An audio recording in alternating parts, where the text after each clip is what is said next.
Yeah, man. Welcome to Cobb's Corner, man. A space where I get to spread positivity. I get to talk to dope individuals, and I get to give them a platform to speak their truth. And I got the truth with me today, man. I got my guy, Alex Nemo Hanse. What up, dude? Hey man, How you I'm feeling? just happy to be here. Man, I'm happy that you came, man. I appreciate you. Just to give the people a little backstory about you, I'm gonna jump into you real quick. Man, Mhm, Alex was born and raised in Dade County, good people. All right, to Jamaican parents.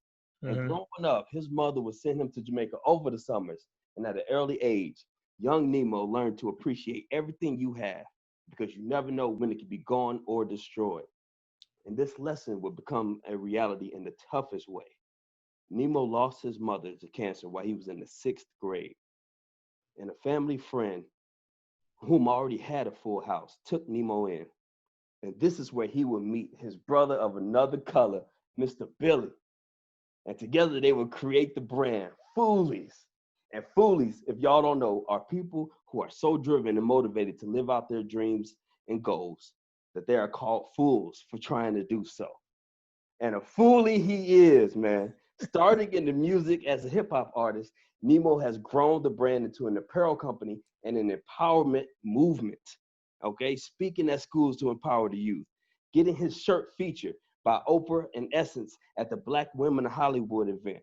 You know what I'm saying? Featured in the Inc. magazine, featured in Business Insider, featured in Gary Vee's latest New York Times bestseller, Crushing It. And then the boy decided, you know what? I'm gonna just feature myself. And he recently grabbed that author title and released his own book, Foolies Approved: How to Change the World with the Foolish Dream and Zero in Your Pocket. So whether you want to talk about God, you want to talk about goals and dreams, you want to talk about entrepreneurship, the Marvel Universe, or Funko Pop figures, this is your guy. Y'all, please help me welcome my long lost cousin, Alex Nemo Hans. What's up, my dude? How you feeling, man? Hey man, I am 100 right now. I love We don't even really need to go into the episode, man. That was it. That was it, guys. It's over. Thank you. it. See Man, y'all next week. I feel like I had to just throw all that out there, give people an inside of your life, man. I know in a lot of interviews you go through that story over and over, and Yeah, sometimes you just don't want to have to go through the story. So I I did it. understand. I understand. I did it for you.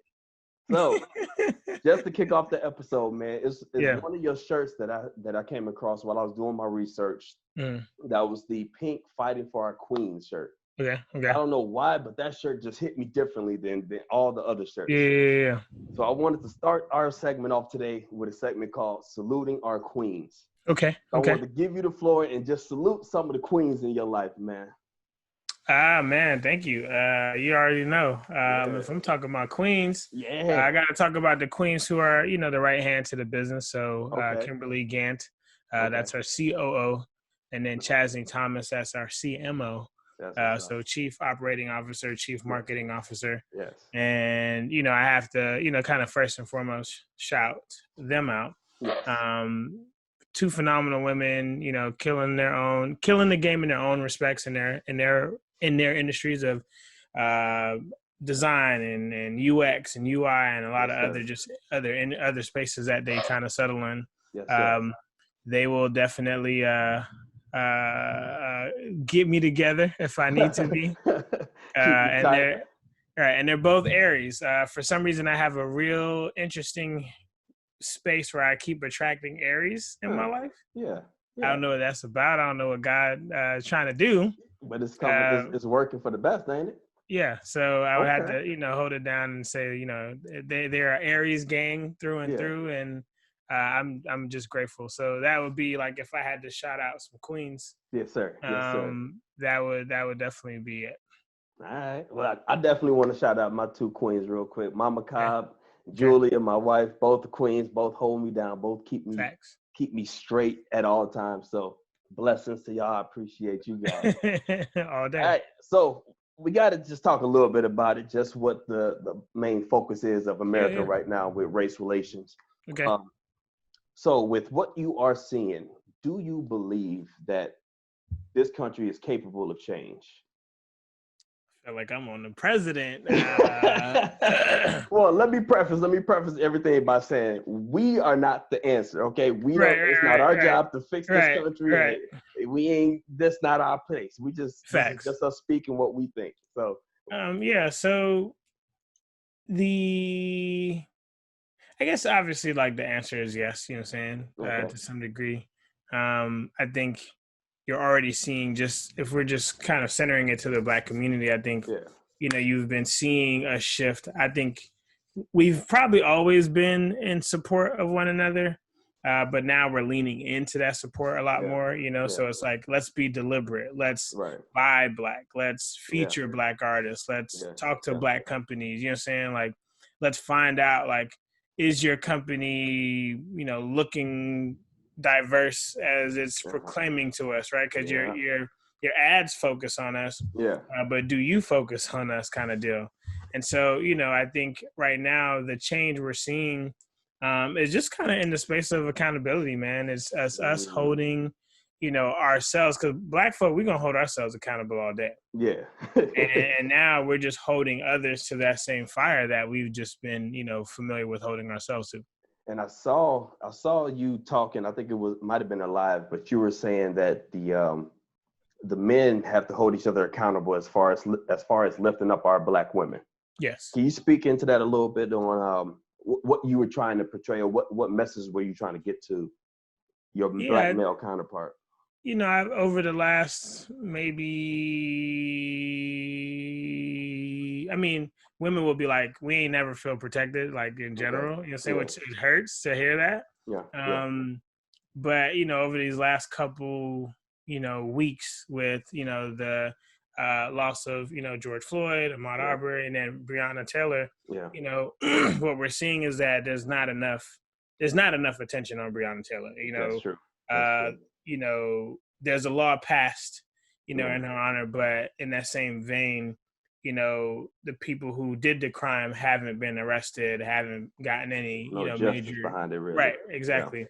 And so it just seems per usual that, the Black woman is forgotten, and the Black woman, she's last on the list, and she's last to get justice. And then in her day-to-day life, she can't necessarily trust that us brothers, Black men, are gonna hold her down, and I mentioned that protecting them isn't like I need to step up and fight everyone physically for you, but when they're not there and I'm with my homeboys, will the conversation go sour, right? Like, will the conversation go into calling them B's and H words, and I'm not checking that situation, or if it's a woman maybe in my circle, but maybe my boy thinks she's bad. It's like, I want to get it in. You know what I'm saying? If that's the narrative that I'm going to allow maybe him to sit on, when it's not like, when maybe it's derogatory, cool. If he likes her, that's dope. Right, that's one thing. If it's starting to like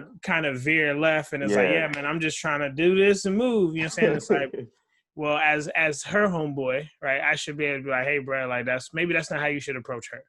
And be able to advocate, you know what I'm saying, for her, and not just advocate for, women who who look good, right, or who you think is attractive, or who might be appealing eye candy wise to you, and that's I think this is just that time for us to kind of like look at our biases, because it's there. Like, I'm sure there's a bias of good looks, right, where we're looking at the girl who might favor a certain person we like. So I love Kelly Rowland, you know what I'm saying? So somebody I might have a bias because, this girl looks like her, so let me stand up for her in her honor. But then the woman who might not look like her doesn't get that same energy, doesn't get that same attention. I'm not batting for them just as much as I did for that Kelly Rowland-esque, kind of individual. So I mean, I think it's up to us to definitely step in and start protecting, these women, because they do it for us. You know what I'm saying? I've seen videos of, Black women like standing in front of a brother. And it's like, no, like, don't shoot him. Like, please, like, he's a good guy. This is this. Like, and that's real. Like, and I've seen that, you know what I'm saying? But I think now, in general, they just want just maybe that just care, that decency to just care about my life, care about what I'm doing, care about my dreams, you know what I'm saying? Empower me. So protecting them, you know, also means like empowering them, you know what I'm saying? Getting them in rooms, promoting them, you know, connecting Black women to other dope Black women, right, that are making changes in their industries, so that they can level up and they can get to the next level. So I think all those little things kind of fall into that space of, you know, I feel protected by, you know, this man. And now I know it seemed like your movement kind of geared towards the Black women. Was that always the case, or did something happen specifically that kind of, you know what, I see it now? Well, first things first, there's lightning and everything happening right now. Oh, that's So I just wanted to be known, if you're listening to this right now, as we talk about protecting Black women, the thunder is coming down, right? So that's how serious this moment is, right? But it wasn't necessarily that intentional. But Black women kept supporting the brand. Black women kept buying the apparel. Black women kept, you know, wrapping their arms around me and like, how can we help you win? What do you need? You know, I bought, you know, 3 shirts for my mom, 7 shirts for my dad, like my dad and friends. Like I had one young lady, she bought like her entire dinner party, you know, t-shirts so that they can wear at her event. You know what I'm saying? So for her to hold me down, you know, just phenomenal. So with that, it would behoove me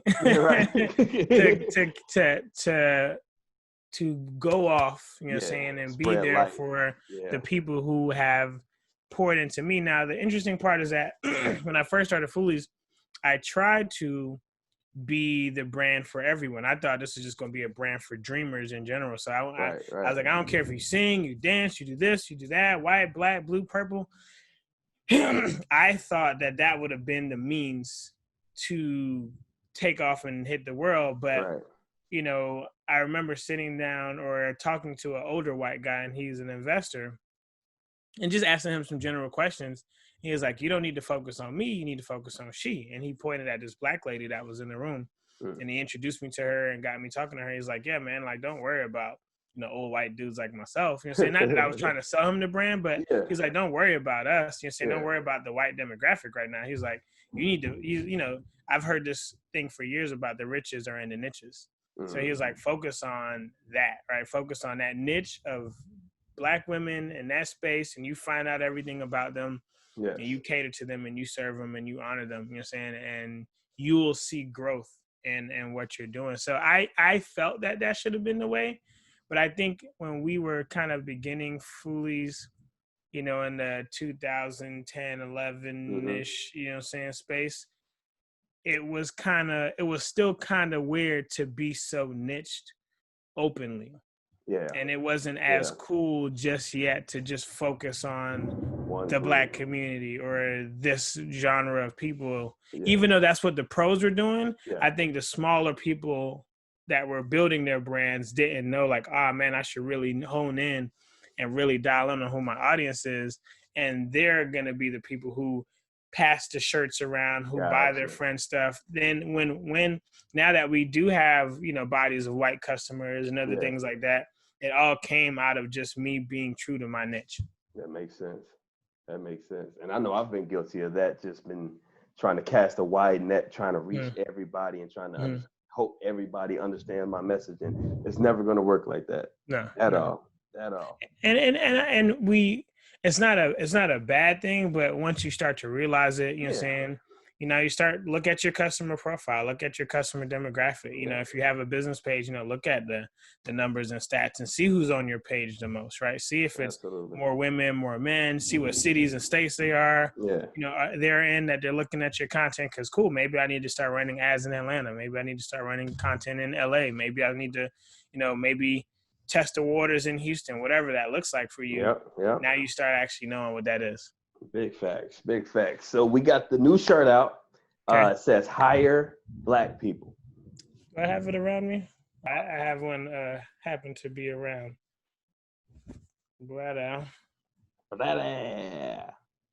There we go. Yeah, there we go. Yeah.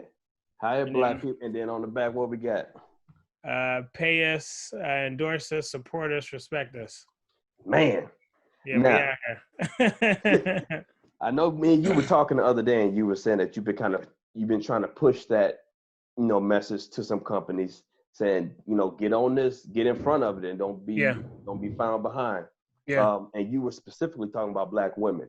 Yeah. Just kind of speak to some of the qualities that black women will bring to that workplace that those companies may not be looking at. Excuse me.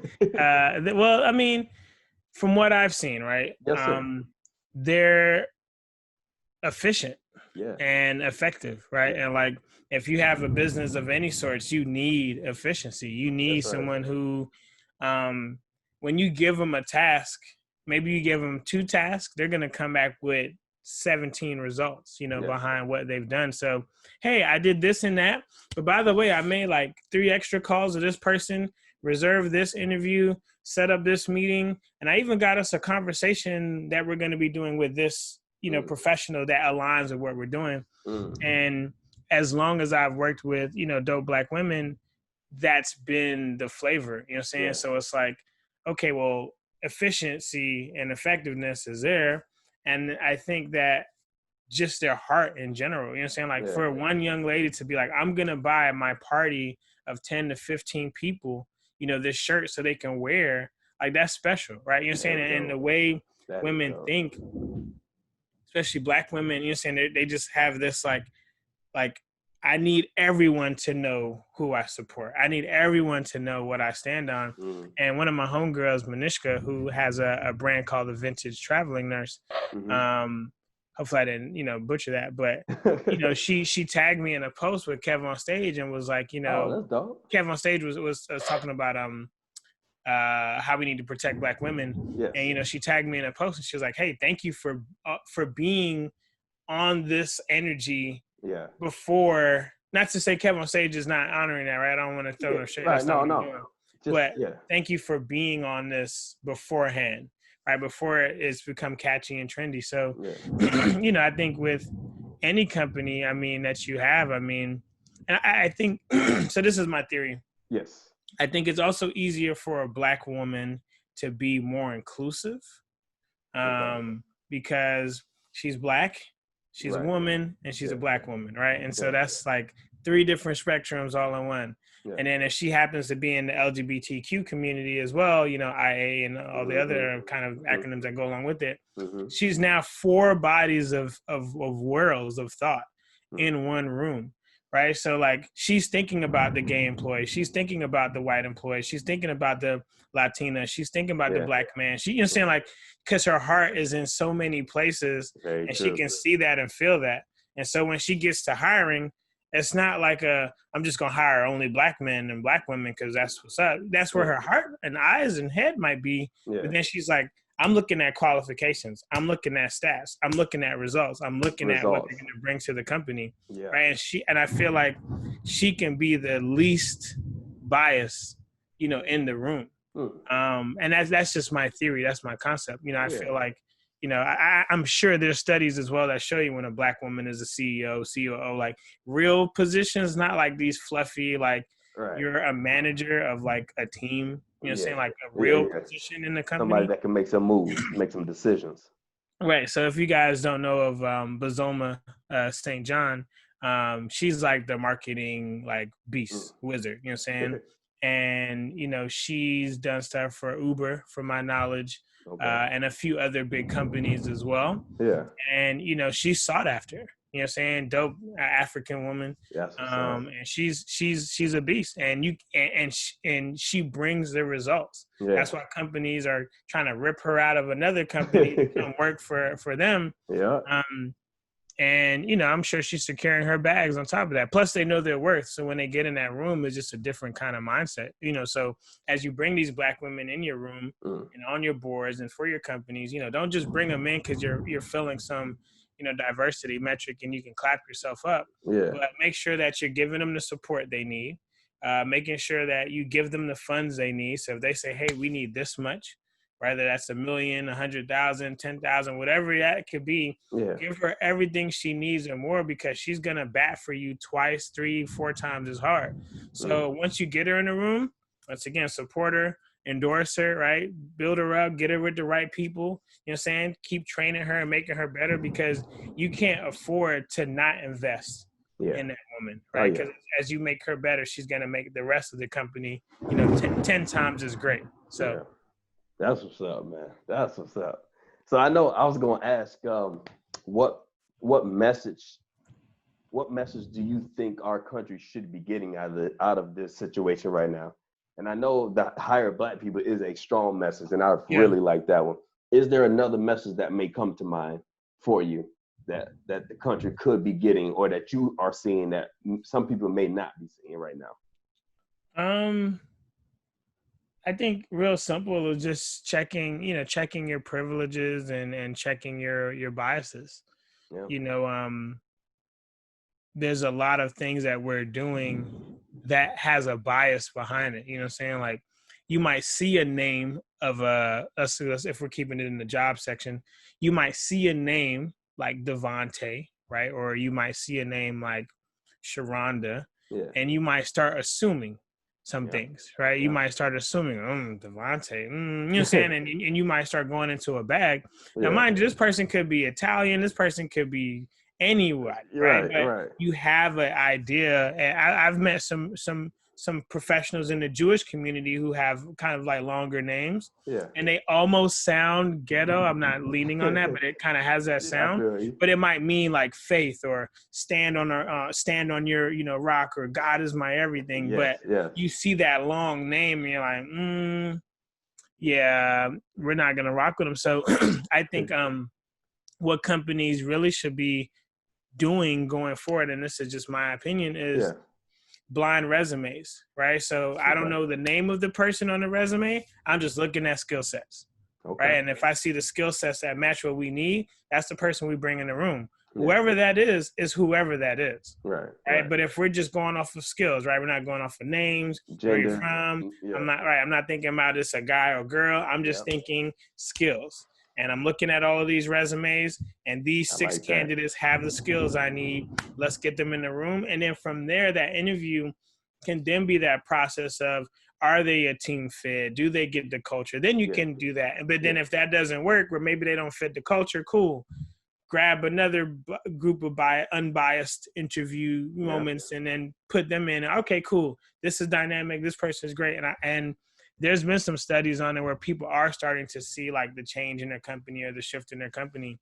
So I just think that kind of helps, if that makes sense. Yeah, absolutely, man. I like that. I like that a lot. I like that. I didn't lose track of the initial question. No, it was the blind resume. It was what, the message that people can get out. And you said check your biases. Your biases. A good way to check your biases is to not allow your biases to play a factor. Yeah, and you have to accept that you have a bias.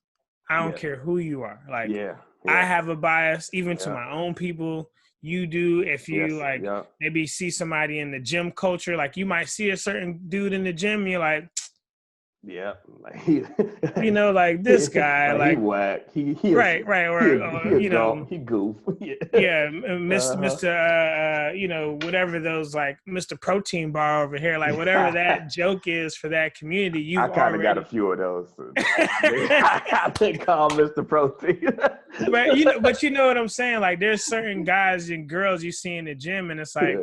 First of all, you're not working out correctly. You're not being effective. And I see how you're moving while you're in the gym. And I see how you're kind of puffing up around here. And it's like, bruh, like, chill. You know what I'm saying? What are we doing? And you have that bias. And that person could be phenomenal.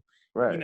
Active in their church, giving in the community, holding it down. But you saw them in this setting, and you're like, another one of those guys. Let's see the new year, new me gym person. Let's see how long you're here. So that's a bias. You know what I'm saying, that you hold. So just being able to check those, and then keeping accountability around you. You know what I'm saying? I'll keep homegirls around me, homeboys around me, and I'll bounce ideas and concepts to different people and tell them, hey, if this is wrong, let me know, right? Because these companies who be dropping these commercials or clothing line concepts, but has some racist imaging behind it, or the name was faulty. It's like you didn't check your Right. You ain't got no team? you ain't right. And your team might not be like the ones you need to lean on, right? Yeah. Sometimes I like giving maybe something I've designed or worked on to somebody who's not a creative, because they can give me something raw, like, I don't know, that's kind of weird looking. Yeah. Okay, cool. Because my creative friend might have saw that vision, like, well, I see what you're trying to do. I like it. Right. But my non-creative friend is like, what is that? That's ugly. That's weird. Or a kid, right? You give something to a kid, oh, they gonna kids tell you have truth. no filter. Yeah. They will tell you if it's whack, ugly, pretty, you smell bad. Like, they really have that energy where they're like, you gonna get it. So if you ugly, mister, or you smell, that's it. Like, and you have to kind of tell kids like, hey, shh, don't do that. I heard Shannon Sharp say it the other day. He said 3 people tell the truth: drunk people, angry people, and kids. I'm like, that is very true. That is very true. So yeah, it's just keeping people around you that can hold you down. Get those variations of those people you just mentioned. Yes, sir. And speaking on the kids, man, what are you saying to the kids these days? Because you work at a university. So what are you saying to the kids while they're going through this, with the protesting and things like that? What are you saying to them? I think the message for me is just like, just trust your blackness, or trust your dopeness, or don't necessarily waver from it. I know sometimes we kind of want to do things to appease people, for sure, but I think that however you are in your space, like, be that, right? If you're, once again, referencing Kevin on stage, he talked about we need more black emo kids, right?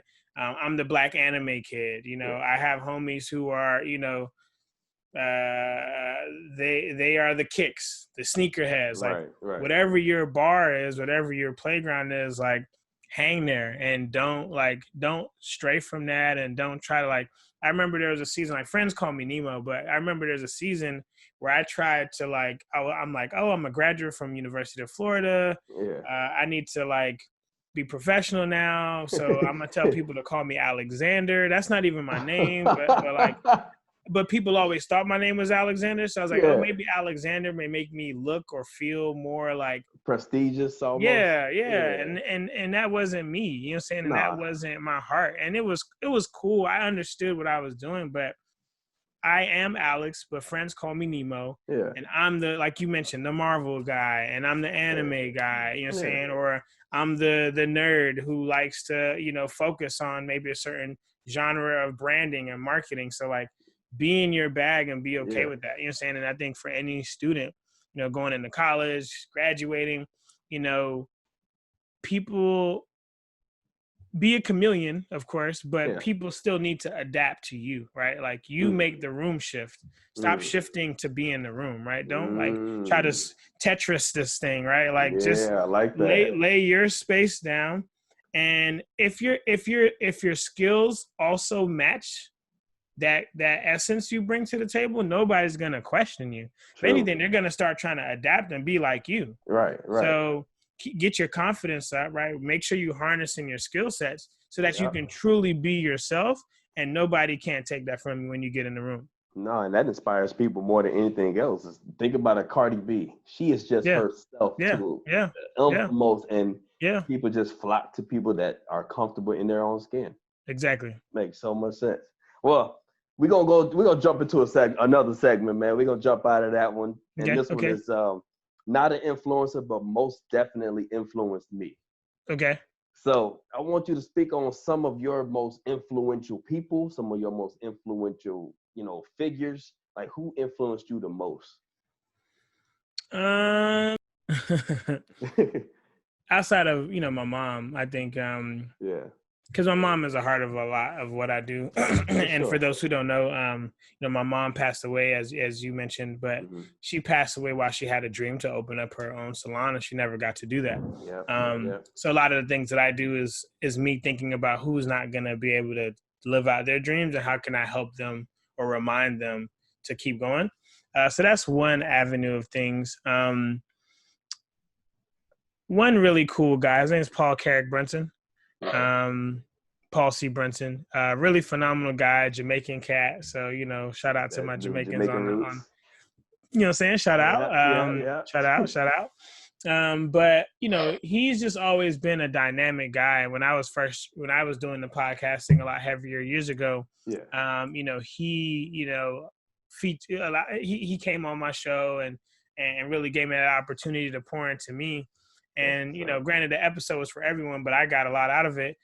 And with our episode, I remember him saying that uncomfortable is the new comfortable.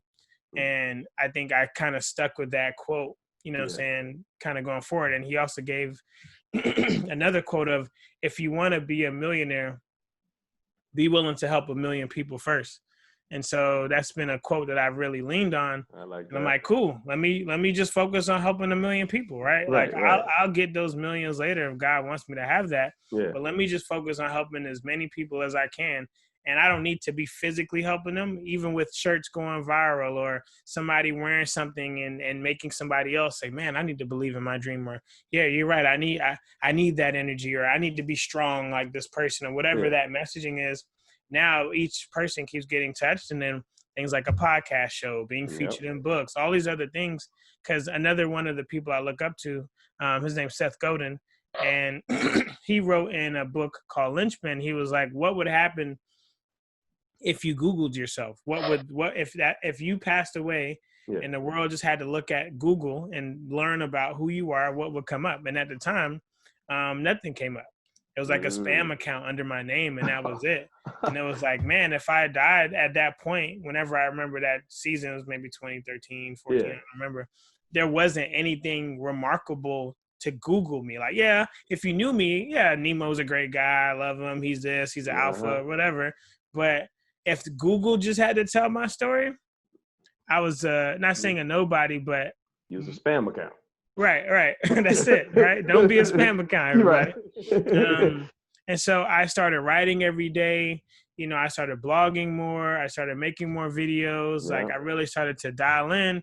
You know, I've written other books before the current book I've written, but they were just ebooks. So I didn't really count them as real books for me. So I started writing more and really digging in and hopping on phone calls. I had friends who were trying to get into branding thing, marketing thing, advertising thing, wanted help on entrepreneurship.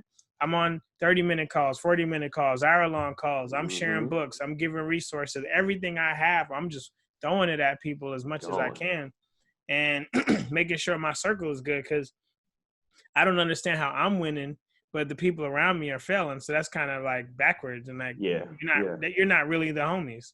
So you know, I figured, hey, with those people in my life, you know, saying that have influenced me, great. You know, saying now I get to make my mark. You know, saying make that dent.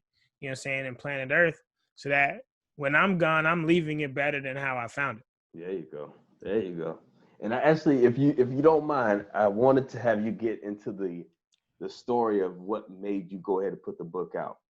Just speaking of, you're living a life that you Googled yourself, you didn't see anything up, you seemed like you wasn't making an impact, and then you started to work on things to make that impact, but you kept holding on to it. You wouldn't release it to the world. Yeah, I mean, because to be honest, like I know this is gonna sound very contrary, but I am very lazy, right? Like I like doing what I like to do, and other things sacrifice because of it. So like, you know, sometimes my bedroom ain't the cleanest, right? Granted, my brand is popping, cool, but like I don't necessarily want to spread my bed today, and that's I'm lazy in that regard, right? But makes sense.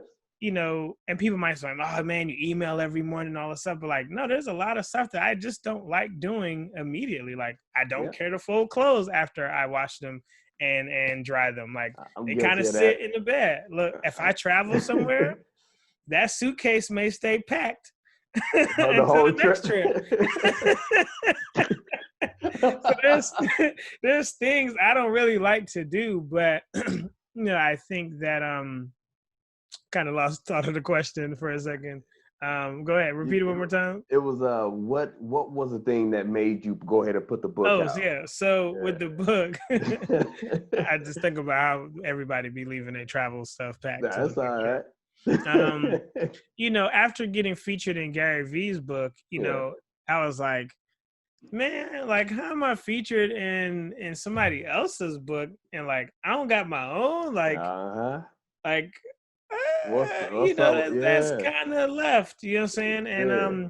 I was happy for the feature, but I was like, that feature gives you a timestamp of when I made it ish Yeah. versus like how did I get here? Yeah. Right? Like I need to tell you how I got to the Gary Vee. It's almost like watching a movie and you kind of like coming in the middle scene and it's like, oh man, that movie was fire, but like you didn't want to sit through that slow part in the beginning, you know what I'm saying? And you didn't want to sit through season 1, 2, 3, 4, 5. Season 6 it got fire, and that's where people caught Foolies. Yeah. But you should have been there season 1 where the cameras were shaky and the quality wasn't there and the writing was like, you know what I'm saying? So I really wanted to show people what was the part 1s and the season 2s and the season 3s. There's 12 chapters in the book, which I don't think is an accident. Yeah. But, I wanted people to see those seasons and kind of how they can develop where they are with whatever season that they're in, and just have them see somebody that I got superheroes behind me and that stuff is cool. But, one of my things that I have about all of these superheroes, why I have them kind of all within I'm gonna call this my office, my boardroom. Yeah. You know what I'm saying? The reason why I have these superheroes in my boardroom is because they're all looking at me. Yeah. And so that means they're looking at me to go do the next big thing. They've already done it, right? They already got their name to claim to fame. They've saved the world. They've helped out millions of people. Yeah. They've saved cities, all this whole nine. What you gonna do? So they're all looking at me. And so when I wake up in the morning and I'm thanking God and I'm like, in my meditation bag or listening to, whatever it is to get me hyped for the day, these superheroes are like, what you gonna do? Right? We've already been iconicized. I don't know if that's a real word, but we've already made it. right. You know what I'm saying? So now it's your turn. And I think that now I get to, kick things up and really get things into high gear and doing the things that I really like set out to do, which, hey, you need your book, right? We got our superpowers. We've already done our thing. Release your book, right? Release your concept. And, the book has typos in it. The book has flaws in it. The book doesn't have page numbers. Yeah. Like, I was almost in an accident. Yeah. And it made me say, don't hold on to the book because we were supposed to drop it in March. Yes. But we ended up dropping it in January because what happened was I was driving and my brakes went out and my car wouldn't stop. And so luckily, like I kind of, I don't know, like Ocean's 11 and swerved out the way. And I don't know, is it Ocean's 11? I don't know, whatever movie with the cars, whatever. Fast and Furious. You talk about not Fast and Furious. I know there's a movie. I think there's a movie where they're stealing cars. I don't know if it's Ocean's or Oceans is like the bank robbers. I love Oceans. Okay. Yeah. Okay. Yeah. Some movie where they steal cars. I'm not. I had to finesse my way out of not running into oncoming traffic. Yeah. And I was shook, and I was like, man, like, what if I would have died, and then this book is just sitting in my Google Drive. And some of you guys have books that you've completed, that you've written. You people know you're a prolific writer. Yeah. People tell you this all the time, and you're still no. And then look, perfection like is killing you guys. And a lot of this perfection is fake. It's fake perfection, fake humility. Like, oh no, like I'm not that great. No, walk in that greatness. Like society has made it seem like it's not cool to be confident. And when you're confident, you're a know-it-all. And who do you think you are? Like, look, man, I'm God's son, right? Like I'm supposed to be doing greater works, bro. Yeah. Like, so ball out. Like, don't just hold on to it. Ball out. And I saw you post something recently that said finish was better than perfection. And that's been ringing in my mind a lot. Is finish is better than perfection. Just getting the job done is way better than trying to figure out how to get it perfect and get it right and all of that. We get 1.0s, right? 2.0s, right? Your phone is going to update in a couple of weeks if you have an Apple or an Android and give you a new software, right? Like I remember like the snow leopard days of the MacBook and all this other stuff. Now we at, Catalina and whatever else they have now. Like, we give all these other companies and items in our lives room to grow and get better. Like, I remember looking at icons as a designer. I remember looking at icons of like iPhone 1, 2, 3, and it was horrid. Now the icons are cleaner, more rounder, more natural, flat, and it's beautiful. But at that time, we ain't know no better. Nah, we just took and used it. Yeah. 20 years later, 10 years later, whatever that mark is, like, now we can look back and be like, ooh, man, you know what I'm saying? Like, you wore the white tees back in the day, or at least I did. You know what I'm saying? The oversized 3X white tee. I look back at that, I'm like, what type of fool was that? But hey, that was, version 7, version 8, right? Like, version 32, my clothes fit me a little bit better now, right? So just be willing to become a new version later. You don't have to be perfect upon arrival. I like that, man. Kanye put the polos on, made us tighten it up a little bit. That's real. Man, so just thinking about what you were saying with that you're a son of God. Why is God important to you? And then what does God mean to you? And there's a two-part question. Why is God important? And then what does God mean to you? I mean, he gave his son to us, you know what I'm saying? Facts. And let that brother walk the earth as a man. And yes, sir. That man died for us, you know what I'm saying, to be here. And, he gave us the ability to do even more than what he could do. Yeah. Like, he's ridden around on a donkey, right? Like, we have cars, right? Horse powers, tricked out vehicles. He just had airplanes, an animal. Right. We flying, we in submarine. Like, there's all these inventions and things that, he's given us. So I feel like, he's important to me just because of he died for my sins. As I don't even deserve to be here, but he left this earth for me to just be on this playground in a space. Yeah. But then on the other side of just like, why shouldn't I dream bigger, right? Because as I help people live out their dreams, as I help people get to their goals and places and spaces in their life, they get to bless other people, right? They get to, like, have an income that they can pay for a family, like cover their family. They can, like, they can release that book on maybe alcoholism or being a pregnant teen. Yeah. And that changes the next wave of pregnant teens or someone who's battling with addictions or battling with whatever their issues are. And he's given me that unique ability to be able to do that for his people. You know what I'm saying? So like that in essence is like what he means to me while I'm here. Like, he put me here so I can remind other people of how great he is, and then acknowledging that greatness within themselves. I completely agree with that. Completely agree with that. Just showing the grace. That's a big one with me, is how much grace God shows me. That's how much grace I try to show others. Facts. So it's very hard to get me upset. It's very hard to have me screaming or cussing right. anything like that. There's not a person that can say that I've cussed them out. Okay. Like, you can't find better that. than me. I'm just saying, you can't find it. I don't even cuss at my wife. I can get as mad as I want at her. She's never heard me call her out her name. I've never called her a B. That's good. We don't cuss at each other. That's just good. not how we operate. So that's a big thing that I learned from God, is grace. Have grace with yourself. Have grace with others. And I know with me, God reminds me that I'm not alone. That I'm not in this by myself. I don't have to carry all the weight. I don't have to do all the work. Like, trust in me. I created you. I have a plan for your life. Trust in it. Gotcha. And yeah. So that's a huge part for me, is just trusting in God and just walking in that path. Amen. That's dope. So I want to jump gears one more time. We go call this segment the first photo. So I want to share. Oh no. You know what's coming.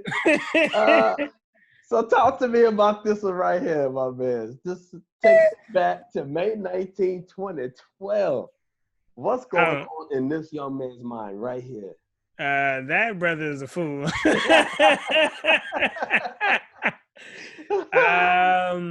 Just for I the was people that can't see it, just real quick, it's a yeah. post that he put up, and it says "Nothing can defeat you." It was one of I think it's his very first post on Instagram. Okay. Nothing can defeat you. May 19, 2012. Go ahead. Oh man. I was rapping at the time. Okay. Okay. So I was dropping the Oh, bars. I can, went by, huh? can you give me the drop real quick? What you used to say at the beginning of every song? Foolies, it's the movement. Yeah. Yeah, man. So I was rapping at the time. I was just trying to do this clothing thing because I thought it would be super cool because Right on. rappers have clothing lines. Even in that photo, I didn't quite start the clothing line just Okay. yet. One of my friends, Rachel, who is a brilliantly talented woman. Yes. I don't think she does photography anymore, but she took those photos of me, and they were phenomenal. And That's dope. yeah, even one of the chapters in the book is called Champagne Dreams, Kool-Aid Money. Mm-hmm. And that actually came from a mixtape that I made years ago. Mm. So, this was that kind of beginning space. And we were trying out some concepts with shirts, and our logo was like this, like kind of like Celtic dragon at the time, and Yeah. it stood for strength and velour and all this other stuff. So we were in a unique place. Okay. Yeah, we were in a unique bag, and this was around the world and realm of like, what is a foolie? You know what I'm saying? These people who are so crazy to live out their goals and dreams that they're Yes, called sir. fools. And so that's what, that was the mission statement that I made many moons ago, that I was like, this has to stand for something more than just, a cool or weird phrase on a shirt. Right. So yeah, that's humbling days, man. All right. And then we actually got one more, man. Just throw you in there. I can't deal with this, Come man. on, this the last one. young Nemo in the building with the great message on the front of the shirt. I love this one still to this day. Nothing can Okay. defeat you. Okay. Nothing can defeat you, man. What were you thinking at this time that was the biggest roadblock that you had that this shirt helped you get over that?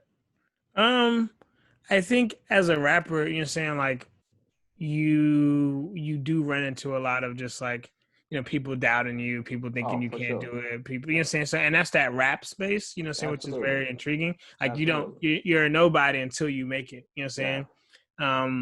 And so I think that's just what I was just leaning on at the time, and just like, just believe that nothing can get in your way. And I love I mean, we've had this conversation before, but Yeah. outside of whack rapper arrogance and confidence, I just love the confidence of rappers. You know what I'm saying? There's just a bag you have to be in. Absolutely. And rappers are great manifestors. They will speak things into They their have life to.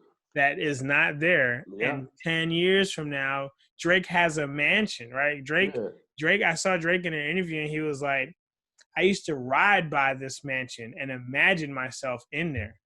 Now I'm in it. So yeah, this is just me just manifesting early.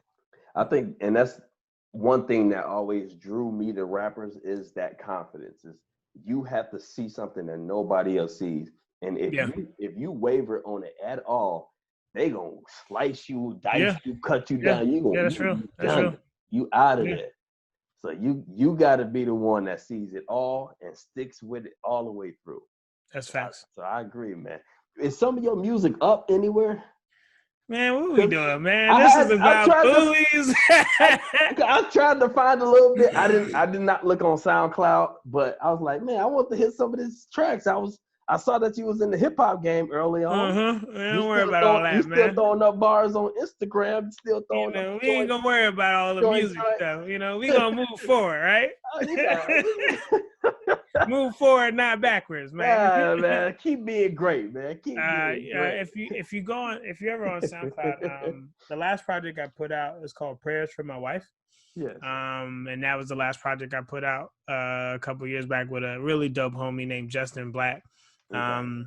He goes by J Vision. I consider him a little brother, dynamic musician and talented, just beast of a of a kid. Yeah. And I crashed at his crib for a week while I think my apartment was going through some transitions. Right And on. we made an album. We made an EP in a week, and it was pretty That's what's cool. up. So if you ever on SoundCloud, you type in Prayers for My Wife, that's the last project you'll see from me. Hey. Some of my older stuff, I have an album called Abduction that's on Spotify. If you type in Alexander the Great and Abduction, those are my before Christ days. So I don't curse in any of the music, but it was me and my braggadocious bag hollering at chicks. So Hey man, it's all right. We all have a life. We all lived it, man. It is Facts. what it is. I didn't know you was gonna throw out the names of the album though. I was but hey, you did it. It's something that you did. It was like you said, it was a chapter. Yeah. That's And God willing, I get some kids. I want them to be, I want my children to sleep on me and be like, Daddy, you can't do that. And I'm like, hold on, right. Like, let me come up on this with the 1-2 on them. You know what I'm saying? Man, so look, this part right here, the Kanye and T-Pain song just been popping in my head all week. Welcome to the good life. Okay. So I'm thinking, what is the good life? In your mind, how would you describe the good life? The good life. Wife and kids. Okay. Melon in heaven. Okay. The good life is the loans are paid off. Yeah. Yeah. I'm with you on that. The good life is I'm investing in Black women in tech, and I'm also investing in Black films, Black filmmaking. I saw you said that was a big dream of yours, was to fund Black films. Yeah, I wanna have a studio. Yeah, I want to be able to control the narrative, to control the media, and get out positive images of us. So I think that's the good life looks too. Huh? The studio's on my dream board too.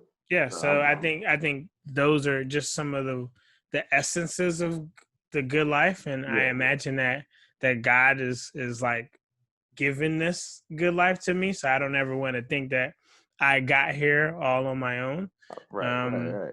But yeah, the good life, melanin everywhere, and my company is thriving, and I'm investing in other brands, other companies.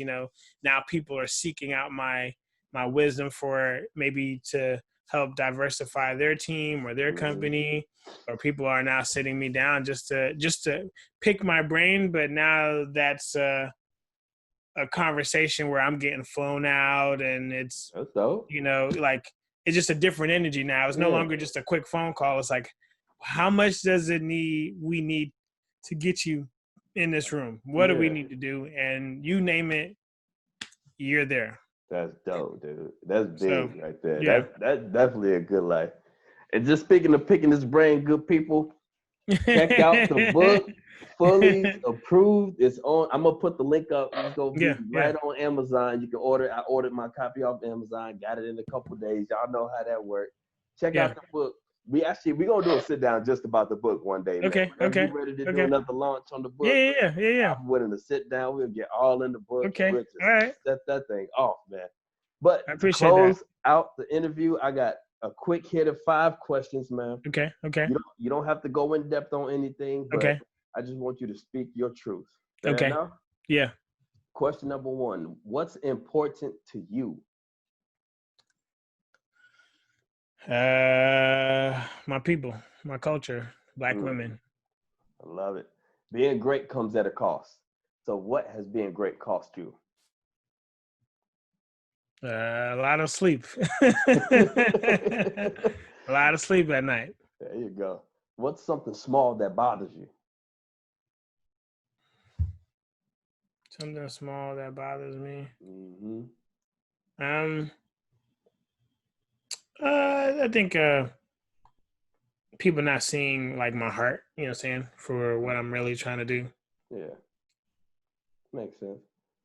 What will your motto on life be if you were to sum it up into one sentence?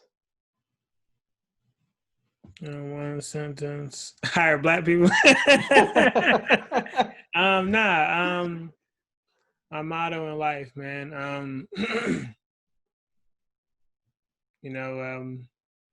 be impeccable, with your word, and be as consistent as you possibly can. I don't want anybody to try to fake and go, be overboard and they're doing everything for everybody but not themselves. I don't want that. But yeah, just be impeccable to your word. If you say something, do it. Yeah. And just be consistent. I think that's what we all need from people, is just consistency, and I think that's just valuable. And the last question: one sentence you will want the world to say about you when you're gone.